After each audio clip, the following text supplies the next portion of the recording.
Welcome to From Click to Client, where we transform a confusing message into a clear, compelling story that sells.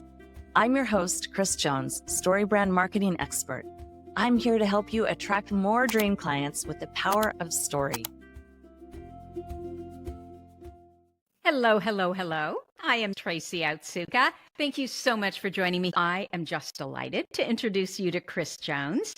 Chris Jones is a pioneer in storytelling and entrepreneurship. She founded Red Door Stories in 2003 after overcoming significant challenges, including a struggle with writing and a fear of being seen. Chris has worked with experts like Donald Miller of Building a StoryBrand and has collaborated with major names like Jeff Bezos, Nike, and Adidas. Yet, amidst these achievements, Chris's heart beats strongest for female coaches and service providers, empathizing with their struggles of copywriting, visibility, and the transformative potential of a well-crafted signature story. For Chris, writing isn't torture, but a delightful journey of self-expression and professional growth, especially for those navigating the challenges of ADHD. Red Door Stories embodies a revolution, turning the chore of writing into an empowering and enjoyable process.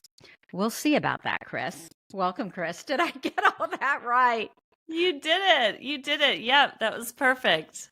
Wonderful. So before we go into the enjoyable, empowering process of writing, because you've got a lot of convincing to do here, can we first talk about your ADHD diagnoses, your origin story? Absolutely. So in 2017, I had a friend who had been diagnosed with ADHD. And like many people, they think of ADHD as this, inability to engage or pay attention to something. And I thought, when my friend told me that, I thought it was just absurd and untrue. And of course, I went home and did some digging and trying to understand what she was talking about. And as I read about ADHD, I realized, oh my God, this is me. Like everything, check the box, everything around ADHD. It was incredibly validating. And so at that point, I eventually found a nurse practitioner who specialized in working with women that have ADHD. She has ADHD herself. And so she was the one that I worked with to go through the testing and validate that I did have ADHD. Even if I hadn't gone through that, I know, I mean, it's almost laughable. All the ways my life shows up with ADHD symptoms. So can you tell us, what were you like as a child? Absolutely. As a child, I was pretty anxious. I think often with ADHD comes anxiety. I was a very anxious kid. I wanted to be, I remember just like this visceral desire to be invisible, to hide, to not have any attention on me. And at the same time, I was, I loved my friends. I loved to be creative. I was happiest just working on a creative project. I was very curious and interested in different things. So my parents helped me and allowed me to take a lot of different classes, but it became kind of a joke inside of our family because I like to try a lot of different things, but I never stuck with anything. And so that's kind of what I was like as a kid. Did you struggle in school, or was school easy for you? I struggled in school a lot. I did get good grades because I worked really, really, really hard. But my executive function was challenged, let's just say. And so I would have to, in school, I remember like meeting my mom at lunch, and we would go through the book that I was reading in English class. And because I couldn't remember, I couldn't grasp and remember the information that I was reading. And so we would talk through it, and she would help me kind of absorb the information so I could go to class and actually know what was going on. I think just memory wise, that was really challenging for me. I eventually became a cheerleader, and I couldn't remember the dances. Like I Yeah. literally, I would watch everyone around me, do the dance that we had just learned. And I was like, what is going on? And then what I would do is go home and practice, practice, practice, practice, practice. And eventually I'd get it, but I had to really take the time in quiet to do the extra work in order to just do what other people were doing in my grade. Did school get harder for you as you got older, or did it get easier? So as I got older, in high school, I would say I took classes that I really liked that weren't super hard. And so I got good grades. Um, and then once I got to college level, things got harder for me because the classes were harder. There was more competition. It was just challenging. And so during that time, it kind of didn't matter how hard I worked. In the past, if I worked extra hard, I could get a good grade. And then in college, if I worked extra hard, I still couldn't get good grades. And it was because I had such test anxiety that once I would show up to a test, I would forget all the information and the pressure of you've got to write this, in 5 minutes and then 5 more minutes to write this. It was just my nervous system became so activated that I couldn't do fundamental things like that. During that time, though, I did have a really great English teacher, and I learned the basics of how to write a story and the fundamentals of writing, how to write a paper. And so my junior year, I switched colleges to a bigger college where I could be more invisible, which was what I wanted. I recognized that knowing how to write was really the key to doing well in school. And so I began to do much better my last couple years of college because I had learned how to write. Do you think that part of the reason that you really did struggle in college had to do with major? Were you really interested in what you were studying? That is such a good question. Yes, 100%. I was studying sociology. I was mildly interested in that. It was kind of like the one, when you're 18, they make you pick a major. And so who knows what the heck they want to do when they're 18 years old. So I was not interested in it. So basically, when I turned 18 in college, they make you pick a major. And I was like, I have no idea what I want to do.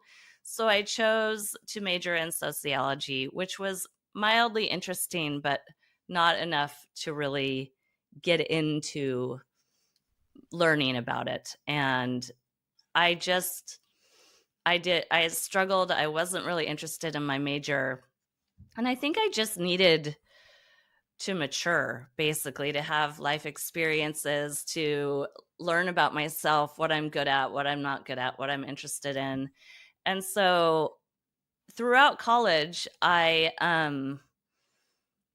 just wasn't that into school. And then ironically, after I graduated from college, I got a degree in education.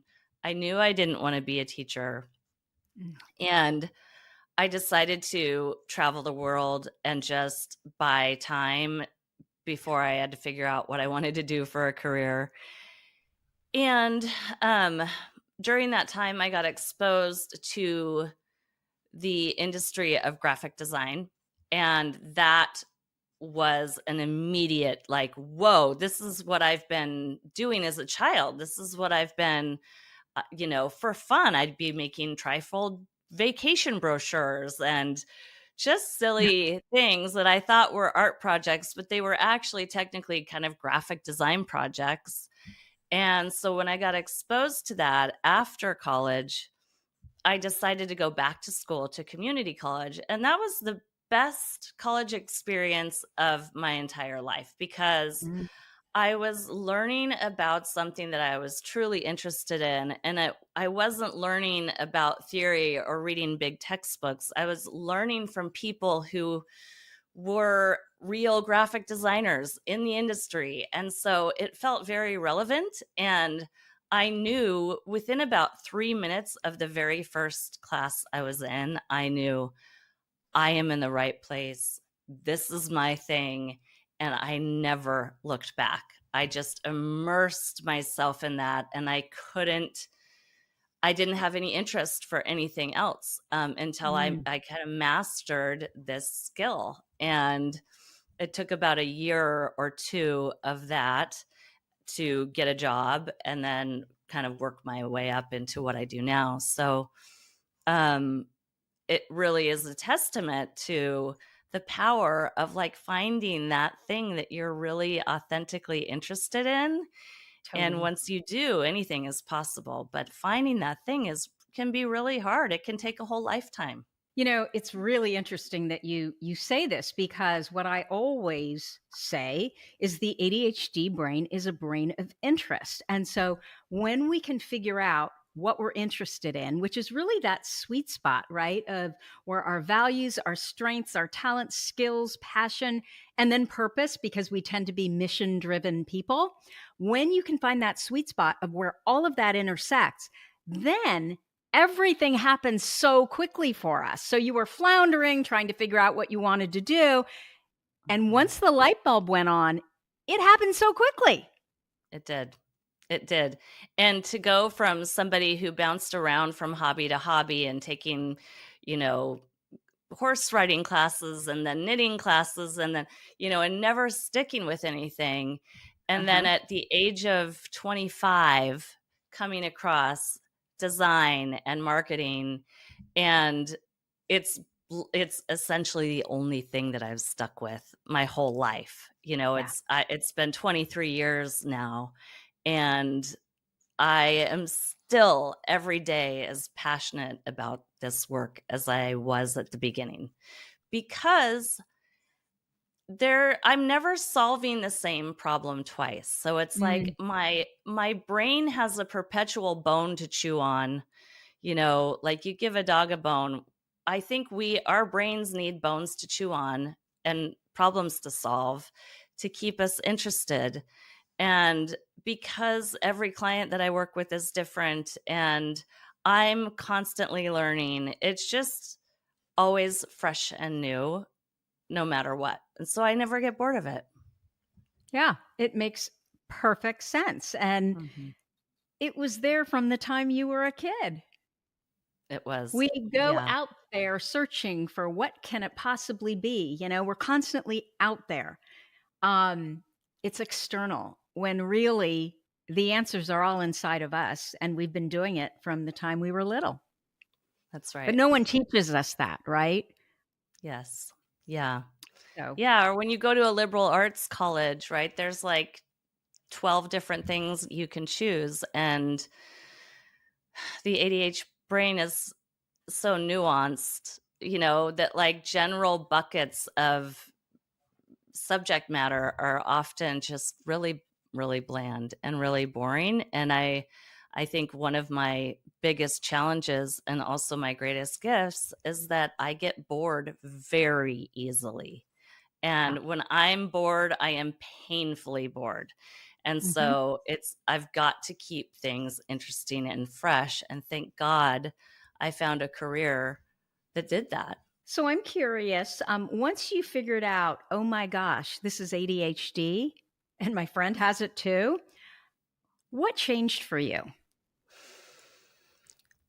Initially, I was ashamed of it. I thought it was like something wrong with me, something I had to hide, that it was like a disability. Mm.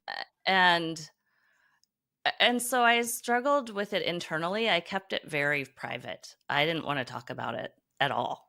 Um, but I did have my friend, and I could like bounce things off her, like, oh my gosh, like, and honestly, I found your Facebook group too. And that became such a comfort to me that other people Mm. were in the same boat as I was, and that the way you the way you present ADHD is so much more of a superpower than anything else, but it's the whole range of it, right? It's like that group is it's full of a lot of support and a lot of people that can echo your experience and totally get it.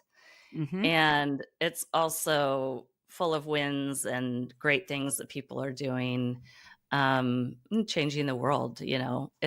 It's pretty cool. Now, I mean, having ADHD has become so common. Now I don't even think about it. I just, oh yeah, I have ADHD, and everyone, and if I'm talking to anyone, they usually go, yeah, me too. And so it's just kind of I just don't think of it as anything negative anymore. I just think of it like this is just part of who I am, and I have my ways of managing the world with it, like little tools that help me remember things. And the idea list, oh my gosh, I think that is like is a little out of control. um Explain that. I have so many ideas. I have so Oh, many. the idea list. I thought you the said idea the idealist, which we can also be, right? the Okay. idea the idea List. list, just the generation, like the ideas that one can generate when you have ADHD is Yeah. really extraordinary. And so, you know, there are so many, I'll never accomplish them, but it's really comforting to know like they're all in a place. They're all Mm, there. If I ever need to reference them, they're there. yeah. So you can let them go, right? You don't need to do the bright sparkly where you're a little bit here and a little bit there. Like you've got the focus on, oh, no, no, this is what I do. This is what I'm great at. And I love. Right. Yes, So how did you exactly. end up? I'm just curious. How did you end up working with Donald Miller? We have the same speaking coach, by the way, and so I've heard about him personally, and it's good. Yeah, he's a genius. He is really, really a wonderful human. Oh, and you're in Portland. That makes sense. He's the Portland guy. Yeah, he's the Portland guy. So he actually lives in Nashville now, but Mhm, he went to Reed College, which is in Portland, and mhm, is a Portland guy. He talks about Portland a lot. And I got turned on to him. I don't even remember how I initially got turned on to him. He had a podcast, but it was before he had written the book Building a Story Brand. And so mm, nobody really knew about him. People knew about some of his other memoir work. And I just resonated. Like I had been doing marketing and design for long enough that I knew his approach to communication and the less is more, keep it simple type of um, way of communicating that he talks about was in perfect alignment with what I was already doing. And his story brand framework just was a way to really, it really kind of defined what I had been doing and also elevated it and enhanced it. And so I decided that I wanted to learn more about that. And then at that point in time, he had decided to bring his entire team up to Portland for like a month over the summer because it was really hot in Nashville. And so I was able to learn from him up here in Portland with a really small group of people. And then he asked me to come back to Nashville and work more with him and become a guide. And this was again before Building a Story Brand came out. mhm. So it was early on, but I so resonated with everything that he taught me. And I knew in my bones, kind of like when that first community college class, I just knew in my bones, oh, this is what I'm meant to be doing right now. And I still wholeheartedly feel that way. I was going through your website. My biggest struggle, it sounds like yours, is working memory.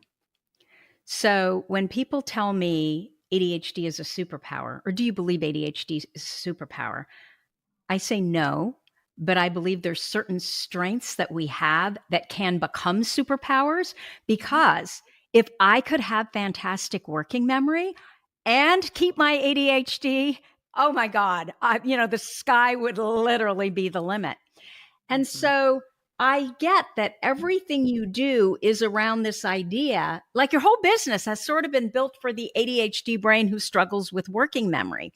Mhm. Because I will tell you that when I was a lawyer, I still remember those Monday morning meetings. I hated them. We had to talk about our cases.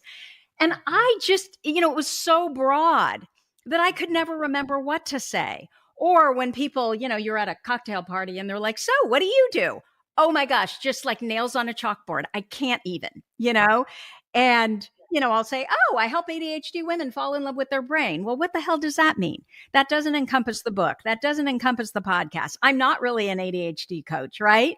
When I was a lawyer, when I was a fashion designer, when I owned a high-end women's wear company, when I was a real estate broker, that was easy. People know what that is.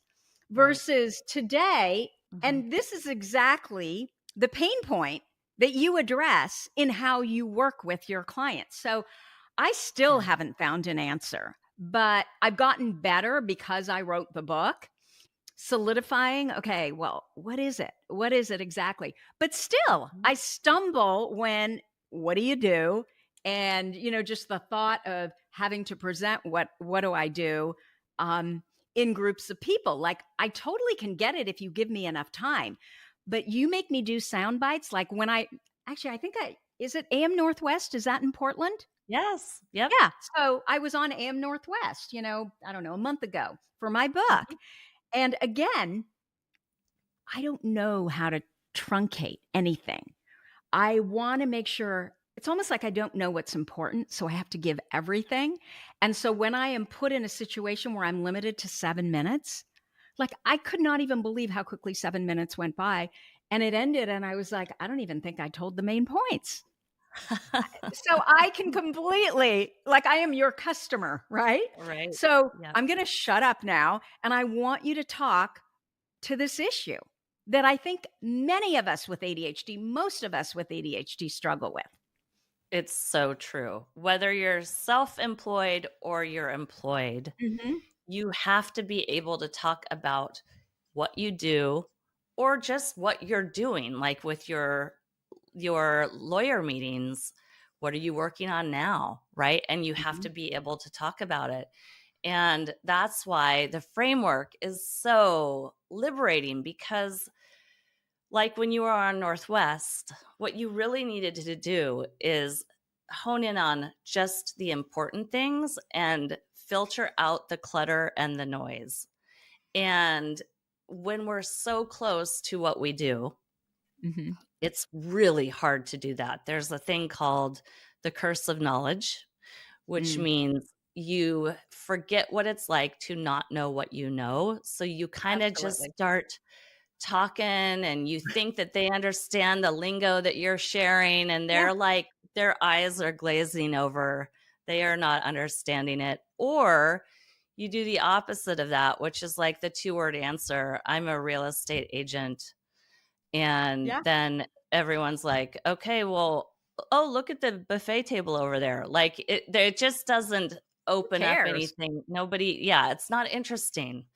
No. And so the beautiful thing about storytelling is that it doesn't matter whether it's a movie, a book, a spoken story, they always follows the same formula, which is really comforting for the ADHD brain, because you just know once you know the formula, you can always fall back on that. And so there's limitless creativity that can occur within the formula, just like every movie is the same formula, but you go to 10 movies in a year, they're wildly different from each other. They always begin with a hero that has a problem that they don't know how to solve. And that's how every story begins. And then that hero, eventually, about a third of the way through the movie or book, they meet a guide who has overcome this problem before and can give them a clear and simple plan. If the hero follows that plan, they are going to experience success and they're going to avoid failure. And so this is really, that is the StoryBrand framework in a nutshell. But story has been around for thousands of years. It's what, pulled us together around the fireside at the beginning of time. So we're really wired for it. And it's story is story, but there's so much psychology that's baked into story. And humans, we respond to story. When we position the work that we do as a story, for example, if somebody asks you, what do you do? And you have practiced and memorized an answer to that, and you answer it in a way that follows that framework. A hero has a problem, they meet a guide who has a solution, and the hero experiences success. If you follow that, it takes about 2 sentences, and you have just pulled somebody into an incredibly engaging conversation. And you show up with more confidence because you're not fumbling your words. And then the recipient or the person you're talking to gets pulled in because our brains cannot help but engage when we tell stories. We just cannot help but engage. And so they're pulled in, and then it opens up the door to a more engaging conversation. Or if we're self-employed and there's somebody that is struggling with the things that we solve, they can self-identify. Oh, I can relate to that. I want to work with you. Oh my gosh, tell me more. And so it opens up the door to so many opportunities. And the same thing, if you're employed by a company, you still have to market yourself. I don't care if you're employed or self-employed. You have got to market yourself for the next promotion or for whatever that next goal is that you have.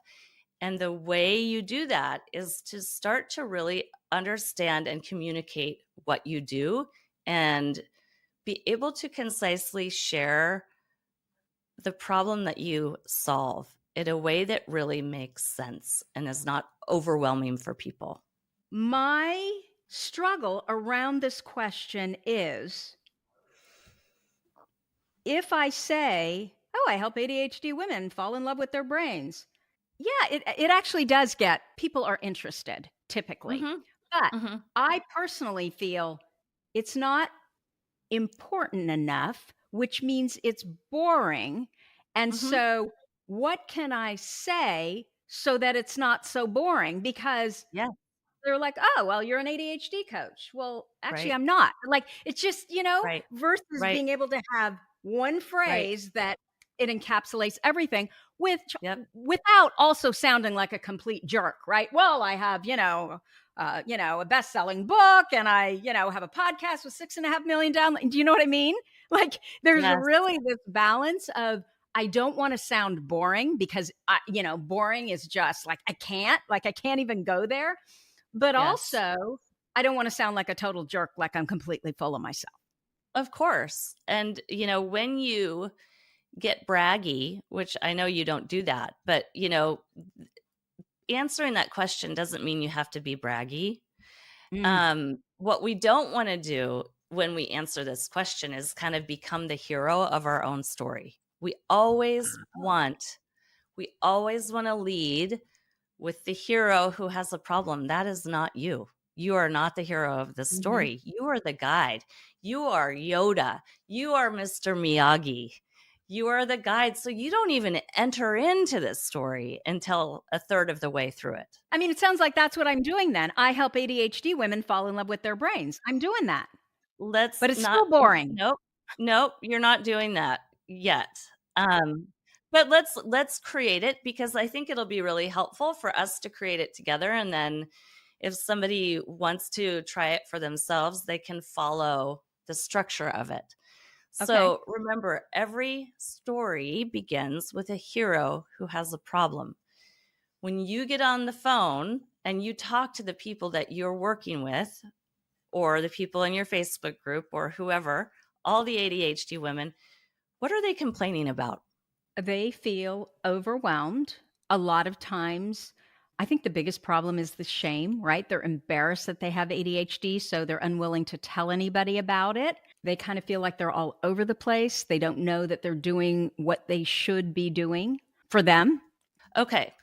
So what we want to do here is pick one problem. So like if you're watching a movie, let's just say Hmm. like Born Identity, for example, the main actor, Matt Damon, Yeah. he doesn't know who he is. The whole movie is about this is his problem and he is trying to solve this problem. And so we want to pick one problem. If Matt Damon really wanted to adopt a stray animal or a stray cat and he wanted to have a girlfriend, now we've just overwhelmed the person that's watching the movie. We need to pick one problem, the biggest problem, the one you hear the most. So I think of what you shared, I think there are two big problems. I'd like you to pick one. So many women with ADHD are embarrassed by the diagnosis, or many women with ADHD are overwhelmed and feel like they're all over the place. Which of those problems feels more bigger? I mean, obviously, the shame, I think, is bigger, which is probably where I'm going when I say fall in love with their ADHD brain, right? Because they are not in love with their ADHD brain. They think it's a problem. Yes. Okay. And here's what's beautiful about what you just shared. You're already telling part of a story. You just forgot that beginning problem part, which is the thing that hooks the brain. That's the Mhm. most important part of the story. And so we want to remember to make our clients or the people that we do our work with the hero of the story. And we do that by showing that we care about them and their problem more than we care about ourselves. And it's kind of a load off for us, at least it was for me, to realize like, oh my gosh, my story isn't even about me. Yes. So it is a bit of a load off. So it's a process and it can take a little while, but we can get the structure of it and the scaffolding of it in place. And we're just going to do it on the fly so we can like create it together. So we're going to hone in on the fact that they're embarrassed about it and ashamed about it, because when you share the part about I help them fall in love with their ADHD brain, what you're doing is positioning your work as the solution to the problem. Mm. Mhm. And that is incredibly powerful. And notice, I help them fall in love with their ADHD brain is like 8 words. Mhm. It's like your part of this story is the shortest part. Which is the only reason I can remember it, right? Yeah, but this is what I tell my clients.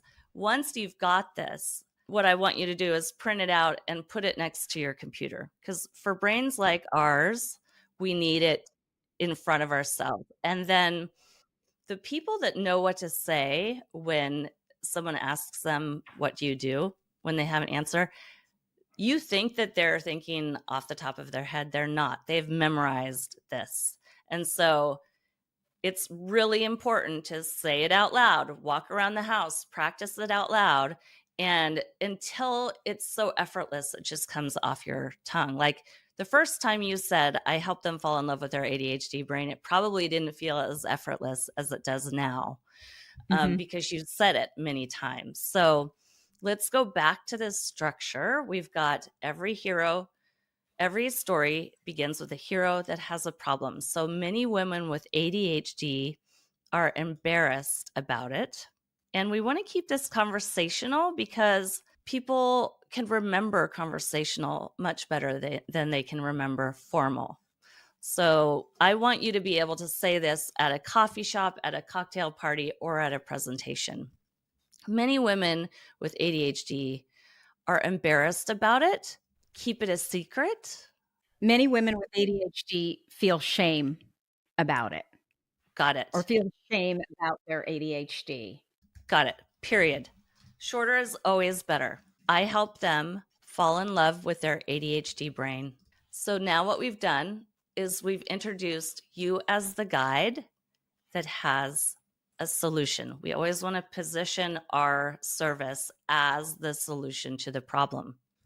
And then what we want to do, our job as the guide, think again, Yoda and Mr. Miyagi, we want to show them what's possible. Right now, they're stuck feeling ashamed about this. They can't imagine not being ashamed about it. I know I couldn't when I first got diagnosed.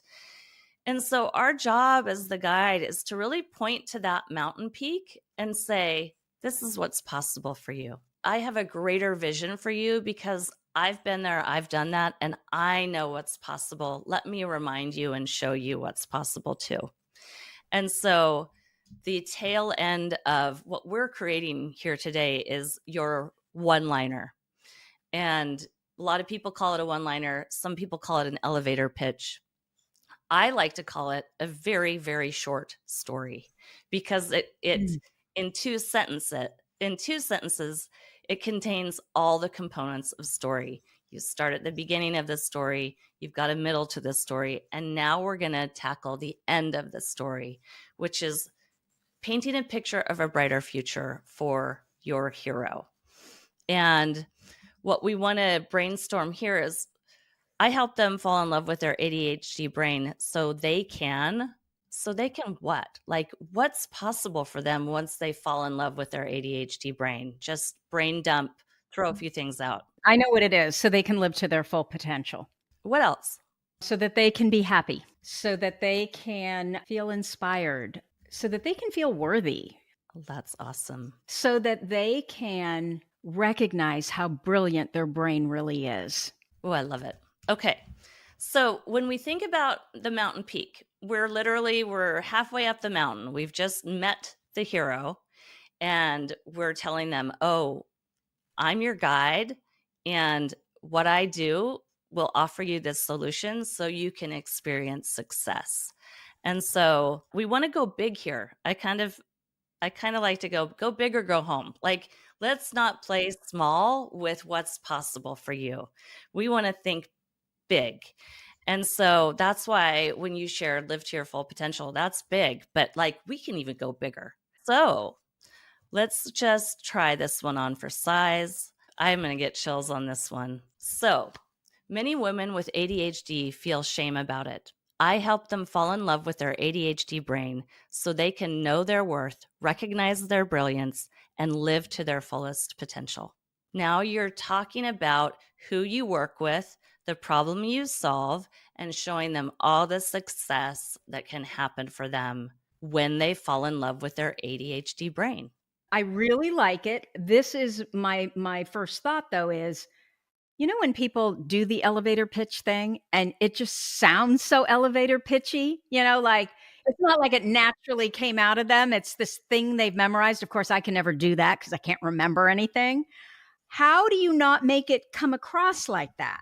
Well, I think that what you're talking about is the elevator pitch. Like the elevator pitch, that name has a bad rap because it's salesy and because it's schmarmy, and we think about like going to buy a car or something. Like it can be it just has a bad connotation to it. And so that's why I always hesitate to use those words when I talk about this work. It's really a story. And so it's all about delivery. This truly is not at all an elevator pitch. An elevator pitch is about selling and Mhm. convincing. What you're doing is sharing who you work with, the problem you solve, and the benefits that they get to experience. And so it's not at all about sales. It's about simplifying the work that you do so it can land for somebody else, so they can really get it. And so they can Mhm. engage with what you're talking about. And so let's just pretend you're at a coffee shop and someone comes up to you and says, "Hey, Tracy, hi. Do you remember me? Like, what are you up to? I haven't seen you since college." And you can be like, yeah, it's been a whirlwind, but in the last 10 years, I've really found something that lights me up. And, you know, a lot of women with ADHD, they feel a lot of shame about it.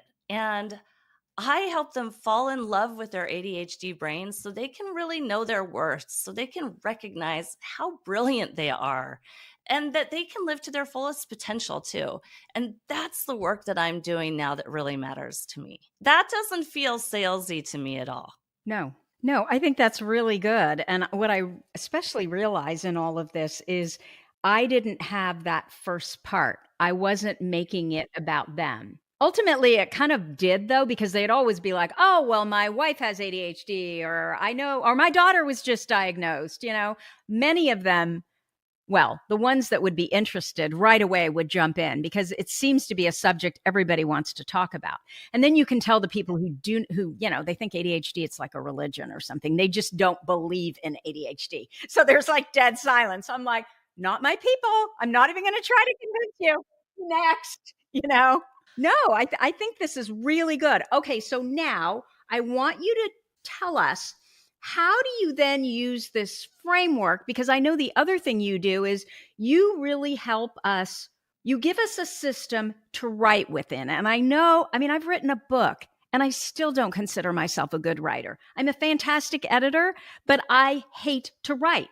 It's like that structure. There's so many thoughts, and to organize it, it's literally painful. Thank God for Chat GPT. That's made it a little bit easier because I can at least dump all my thoughts in there and ask it to create an outline.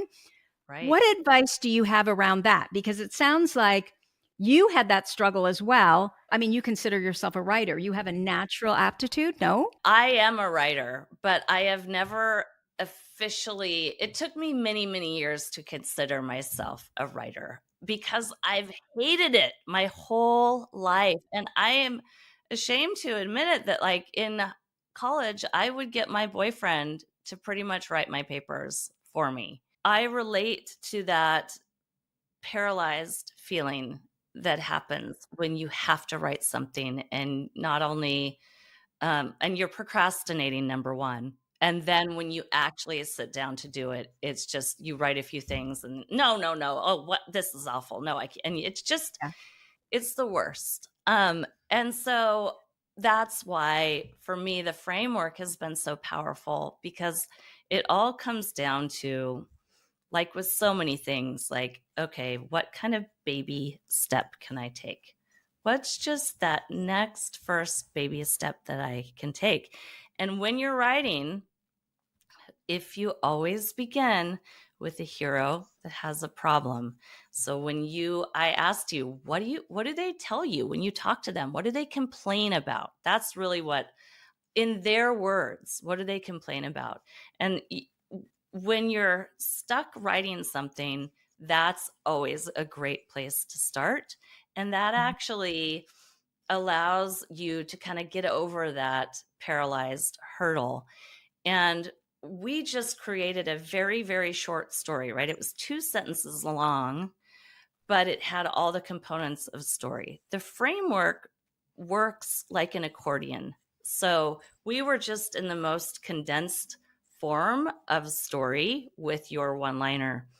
If you're writing a blog post or a social media post, or you're, writing a speech or a webinar, it broadens, it widens. You go deeper into the problem that the hero has. You go deeper into the solution that you are providing as the guide, and you get to go deeper into the success, but you can still follow the framework. And so it's kind of like when somebody gives you a leg up when you're jumping over a fence. It's like, that's what the framework does. It will get you unstuck. And that's the hardest part. So when you are sitting down to write anything that you're struggling with, I mean, not a simple email or whatever, do you always start with, okay, who's the hero? Is that literally your thought process? Yep. Okay. Okay, so number 1 is who's the hero? What's number 2? I kind of combine them. Who's the hero and what are they complaining about, or what are they struggling with? Okay, what's the problem? Okay. Mm-hmm. And then the solution? Then we want to know who's the guide. Oh, who's the guide? Okay. Who's the guide and what is their solution? So that can come across. So for you, you say, I help them fall in love with their ADHD brain. We're introducing you as the guide. We're not saying, my name is Tracy. And you certainly could, but because we're trying to do a short version of it, Yeah. you just step in as the guide. I help them fall in love with their ADHD brain. Nobody has to question who's the guide here. And Yeah. so the guide has a solution, and that is your solution, helping them fall in love with their ADHD brain. Now, the way you solve that problem, you do it through your podcast, you do it through your book, you do it through your Facebook group, you probably do it with one-on-one clients. So a lot of different avenues in which you do that, but this is the overarching umbrella of the work that you do. What I really love about this is I know when I first had a platform and everybody was telling me, you've got to get out there, you've got to get on video, you've got to be visible. And I just hated it. I don't know what it was. Like if you put me on a stage, I'm perfectly happy there because I can see the audience. But something about being online, you didn't know who was out there. It just freaked me out. It took me a whole year, of doing all this, taking all these programs where I did everything, but actually get on there and go live. But what got me over it was this idea that forget about yourself. This is not about you. This is about them. Whose life do you want to change today, right? Because if I can get my message to just one person in everything that I do, the ripple effect then of them, changing not only their life, but their kids' lives, their, family's life, their partner's life, their friends' lives, because whomever we tell, they tell more people. That just totally took the pressure off. And what you're talking about here in writing, it's the same deal. It's not about you, right? Right. You're thinking about how do you help them? Right. No, it's such a load off. It's such a relief. And when we're talking about, the hero, the true hero of this story, which is not ourselves, we're always the guide. When we're talking about them, we have a lot more clarity around what they struggle with because we're not so close to it. Yes. Right?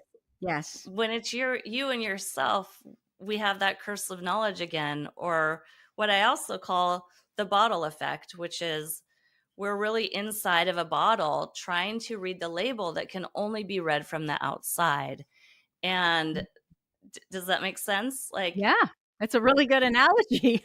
We cannot get the distance that we need from ourselves to talk clearly about us. And so that's the other gift of storytelling, is that it's actually about who we work with. It's not about us. So we have clarity because we have perspective.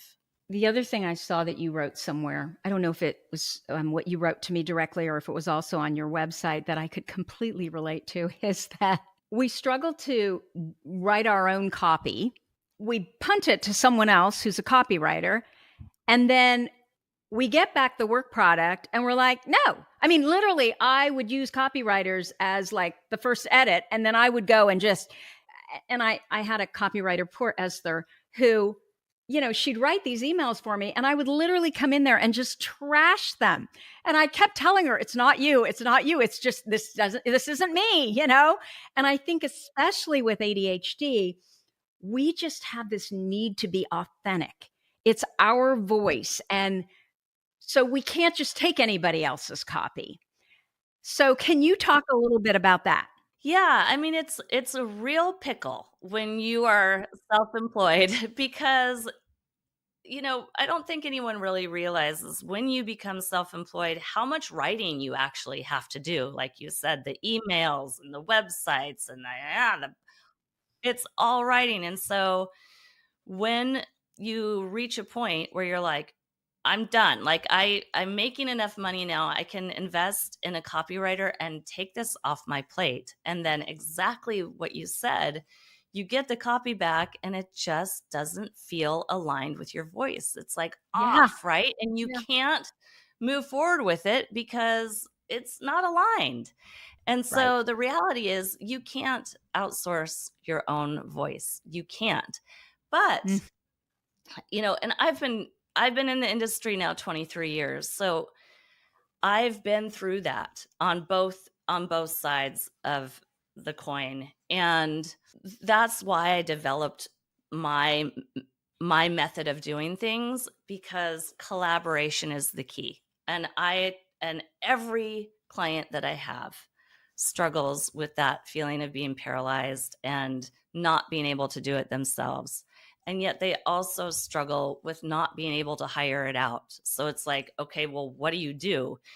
What you do is find a collaborative partner, somebody who knows how to pull the story out of you and can together with you craft that message so it feels really aligned. And talk about an efficient way to write your copy. It's like with ADHD, we talk a lot about body doubling. And in a way, it's like that. yeah. You need a partner. You need somebody that knows story, that really knows how to clear the clutter and pull out the gold. I call it I mine for gold. I mine for gold in my clients' brains. The story is in there. My job is to pull it out, and then we organize it using the story framework. And because we're doing it together and refining together, by the end, it feels perfectly, beautifully aligned with who you really Yeah. are. Yeah. No, I think that makes perfect sense. I can't I just wish I would have met you like 5 years ago after going through all of this pain, because that's typically what happens, right? You just give all the information to a copywriter, they go away, and all of a sudden they just come back with here. And usually I can think of one copywriter I've worked with where I thought, okay, she gets it, but she also has ADHD.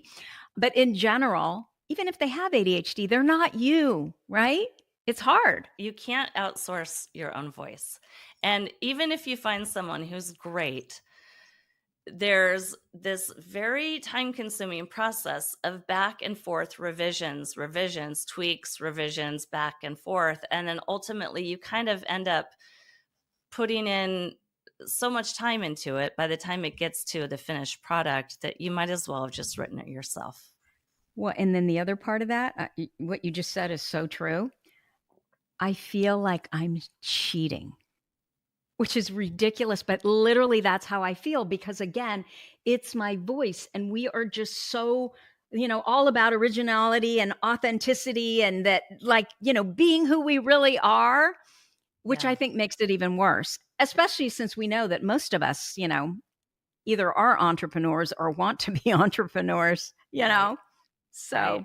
Yeah. I love this. So, what are the ADHD traits that you feel are responsible for your success? Curiosity, Mm, a genuine desire to help and make the world a better place. Love of learning, always needing to feed my brain with information. yeah. And so just continuing to get better and better and better at my own craft. I would say those are the ones. Like I think fundamentally I genuinely love helping people. Do you have a number one ADHD workaround? Oh, I'm also a parent, and parenting can be With a son who has ADHD, right? yes, yes, that's correct. He's 6. And I love him dearly. And parenting can be really boring. Like I can get really bored at times with him. And for me, having good headphones with a podcast or an audiobook or something Mm. that can give my brain what it needs, give my brain that bone to chew on, can be a way for me to really comfort and take care of myself while I can also be with my kiddo too. I would say that has probably been like the thing that I've leaned on the most in the last 6 years. I would totally agree. And there's something about society that judges women who tell the truth and say that, oh my gosh, parenting is so boring. It's the same crap every single day, right? And it doesn't end. You just start over the next day.